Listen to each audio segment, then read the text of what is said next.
Hey, what's up? Welcome to Upswing Baseball. Today we are going to talk about how to start making your college school list for baseball players. There are a lot of colleges out there, so it can sometimes be a little overwhelming to try to find the schools that you'd actually be a fit in going to and like what schools you'll be interested in. So in this video, I'm gonna give you some questions to ask yourself so you can figure out what schools are a fit for you, and I'll walk you through all the steps, give you all the tips you need to get started on that list. So let's just get right into it. Welcome to Upswing Baseball, where we give you tips and drills to improve your baseball skills. So subscribe and hit the bell if you want to take your baseball skills to the next level. And let's just do this. So before we get started on this list, I just want to make a few things clear. First of all, there is no restriction on how big this list can be. There's no cap. Make it as long as you want. More schools, the better. I'd say if you're just starting to make your list now, this is your first primary list, I'd say the minimum is about 50, so try to get above that if you can. Also, you want to have a good variety of schools like D1, D2, D3, JUCO, NAIA, all the levels, so you have a good variety so you don't limit yourself too much in that area. So like if you're not as good as you thought you were going to be and you can't play D1, then you still have D2 and D3 schools that you want to go to, so you can fall back on that a little bit. All right, so now we can get into the questions, and there's like three main areas for these questions, three main like facets that the school should match up to you in, so you can decide if you want to go to that school. And those three areas are academically, socially, and athletically. So yeah, I'm going to give you questions in about each of these areas so you can figure out what areas this school matches up to you well, and then which areas don't. So first of all, we're going to do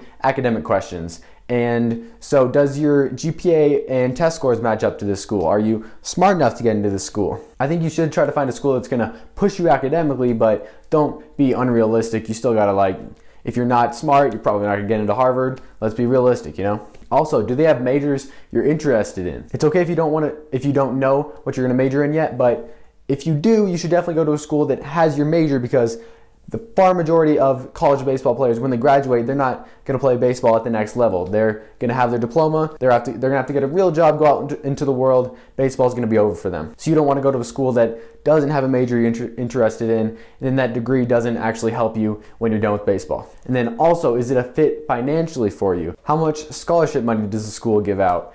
And because the far majority of baseball players don't get full rides because there's just so many full scholarships. There's a lot of like half scholarships, partial scholarships. They're not full rides, but they still give you some money. So you just got to figure that out, how much you might have to pay, and if you have enough, if you can afford that. So that's all the questions I put under the academic category. We're going to move on to the social questions. So you got to ask yourself, is this school in the region of the country you're looking for? What's the weather like in this area of the country where the school is? If you can't handle the cold, don't put schools that are in cold weather states on your list. If you don't like the heat, just be smart. You don't want to be stuck somewhere where you can't stand the weather. That's just miserable. And then how far away is it from home? Do you want to stay close to home, or do you want to get as far away from home as possible? Is it the size of school you want? Like if you think you'd be overwhelmed at a big, massive school, maybe you should look smaller. If you think you'd be miserable at like a little tiny school in a tiny town with absolutely nothing to do, then look bigger. It's just kind of common sense. And also, does the school have any religious affiliations? And is that a big deal for you? A lot of schools have religious affiliations, like private schools, and they vary in how big of a role religion plays in campus life and all that. So you kind of got to research that and ask yourself, is that a big deal for you? And yeah, the best way to answer all these questions is to go to the campus itself and visit it, because when you go and visit, you can feel the vibe and check it out for yourself, see it in person. It's just way different. You can't it's totally different from just researching online. And this is the number one biggest question you should ask yourself when you're thinking about, does the school fit for me academically and socially?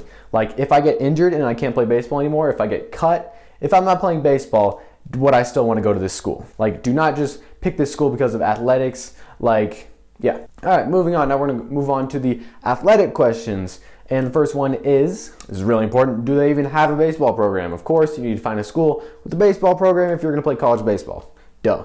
And also, is their baseball program good? Do you care about winning? Do you want to go to a winning school? So you got to research that. Sometimes it's kind of hard to tell how good they'll be in 3 or 4 years when you're actually going to the school, if you're a younger high school or freshman, sophomore, or something like that. But there's some schools that are pretty good every year, and there's other schools that are bad every year. You can kind of figure that out too. Also, what is the coach like? What are his philosophies?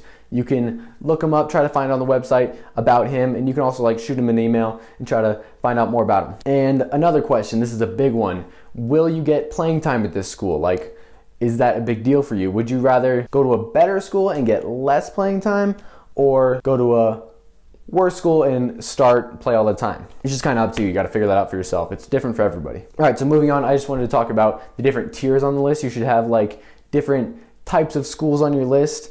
Like some should be like reach schools that it's kind of a long shot if you go in there, like 5% chance or less. You should have some of those, and then you should have like target schools where like you can definitely get in, like there's a solid chance, but it's not like a guarantee or anything like that.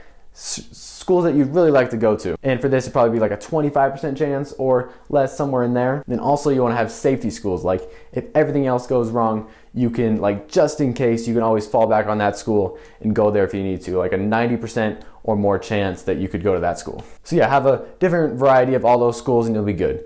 Next, I want to talk about how to research the schools. So for this, you could definitely just use Google, or there are websites that you can use that you can put all kinds of filters, like what area of the country you're looking for schools in, or what majors. It'll filter out the schools that don't have the things you're looking for, and then give you the ones that do, and that can really speed up the process a lot and give you a good starting point where you can start your research. And two of these are collegeboard.org and collegeexpress.com. I'll have links in the description to those if you want to check those out. They're really helpful. I've used them. They're great. Yeah, that's how you do your research. Now I want to talk about restricting yourself in your search for schools. And I get like not wanting to restrict yourself when you're looking for schools. Like you don't want to limit yourself to like a small list of schools, and then there's like all these schools you leave out, and then those schools have interest in you, but they're not on your list, so like what do you do then? Or maybe like a lot of the questions I asked, like you don't have answers to yet. Like you don't really care what kind of region, like where in the country the school is, or you don't really care what the weather's like. It's not a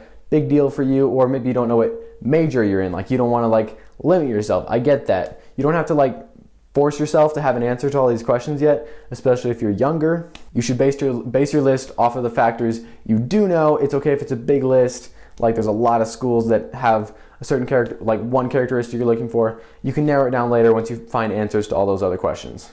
It's just important to start. But yeah, I think that's all I got. If you have any questions, please ask them in the comments. I'd love to answer them for you. And if this video helped you, please like and subscribe. I'd really appreciate it. Down in the description, there are some links to some cool baseball gear. I'll take you over to Amazon if you're looking for some new baseball gear. Check that out. And also down in the description, there is a link to the Upswing Baseball Instagram page. So if you are not following me over there, you should definitely do that.